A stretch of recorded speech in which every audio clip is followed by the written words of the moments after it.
The building is still there. Haut de la Garenne stands on the north coast of Jersey, overlooking the sea. It is a large Victorian building, grey stone, institutional architecture, the kind of structure that was built to house people who had nowhere else to go. It opened as a children's home in 1867. It closed in 1986. For most of those years, the children who lived inside it had no one to speak for them. Between 1947 and 2004, 553 offences were committed against children in care on the island of Jersey. Physical abuse, sexual abuse, emotional cruelty, systematic neglect, children beaten, locked in small spaces, punished for raising complaints. Children who tried to tell someone what was happening to them and were disbelieved. Children who were failed at every level of an institution that was supposed to protect them. Most of those offences happened at Haut de la Garenne. The island knew.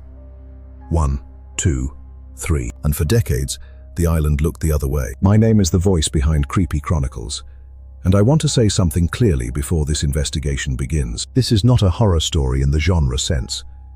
The people at the center of this investigation are real. The children who were abused at Haut de la Garenne are real people. Many of them still alive.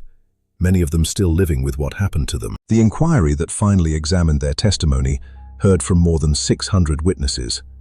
Its findings are devastating, and they deserve to be told with the gravity they require. We present only what the official inquiry and the documented public record confirms.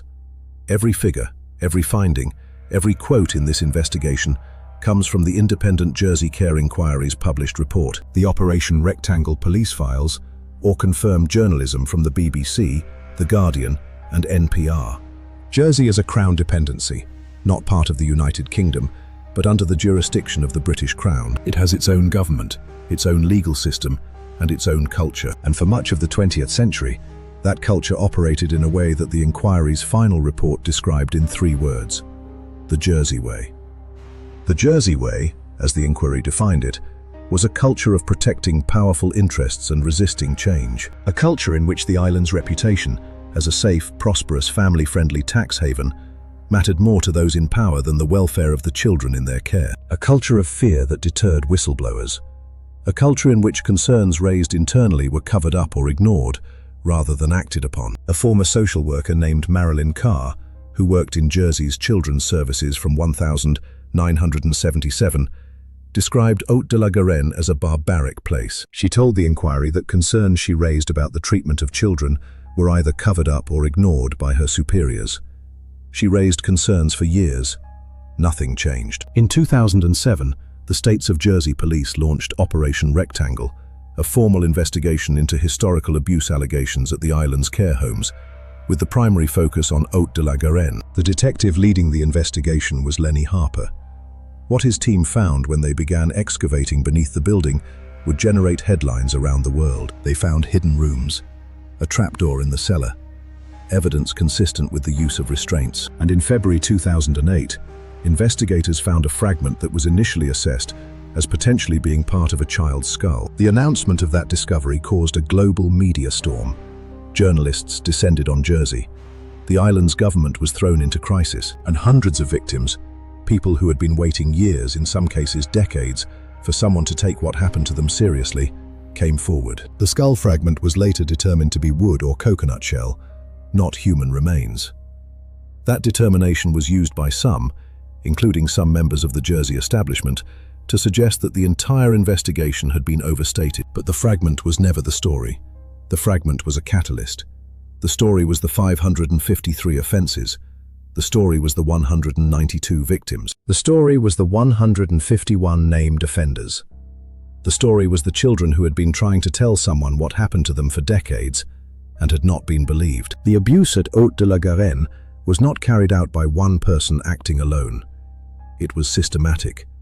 Multiple members of staff were implicated across multiple decades. Children described a culture of violence in which beatings were routine, in which younger and older children were kept together in ways that created opportunities for further abuse, and in which any child who complained faced punishment rather than protection. The inquiry heard that sexual assaults on children by staff were so common that some residents did not initially recognize them as wrong, because the institution had normalized them. Young girls were allegedly forced to have abortions after being made pregnant by members of staff. The inquiry heard that when one witness reported what was happening to a staff member, he was told nothing could be done because the staff member feared being sacked or assaulted if he spoke up. A 14-year-old boy who had been placed at the home killed himself in 1966 after being charged with arson. His brother told police in 2008 that the boy had confided in him that he had been beaten and abused at the home. He was 14 years old. He had no one to speak for him. And when he died, the institution continued. The police investigation was also not without controversy. Lenny Harper, the senior detective who led Operation Rectangle and who the inquiry ultimately vindicated, was suspended by the Jersey government in November 2008, while his investigation was still active. The suspension was described at the time as pending an inquiry into his handling of the investigation. The subsequent Napier report found that his suspension had been unfair, but by the time that finding was published, Harper had retired. His career had been tarnished, and the atmosphere of the investigation had been permanently altered by the intervention of the government he was investigating. The inquiry, which began in 2014 and concluded in 2017, cost £23 million. It heard from more than 600 witnesses. Its chair, Francis Oldham QC, found that the Jersey government had been more interested in protecting its own reputation and the island's image than in the welfare of the children who had suffered. The report recommended that the Haut de la Garenne building be demolished. It described it as a symbol of the turmoil and trauma of the island's history of child abuse, a reminder in stone of what happened when an institution prioritizes itself over the people in its care. 553 offences, 192 victims, 151 named offenders, 8 prosecutions. That gap between the scale of what happened and the scale of the accountability is not unusual. It is, as this channel has documented across 15 investigations, a pattern. The same pattern that allowed Operation Wedlock to close without an arrest, that allowed the post office to prosecute 900 innocent people, that allowed the Afghanistan data breach to be hidden for 683 days. Institutions protect themselves. That is what the Jersey Way was. That is what the cover-up machine in Investigation 10 described. And that is what happened to the children of Haut de la Garenne. Creepy Chronicles investigates the cases the official record would rather you found complicated rather than clearly wrong.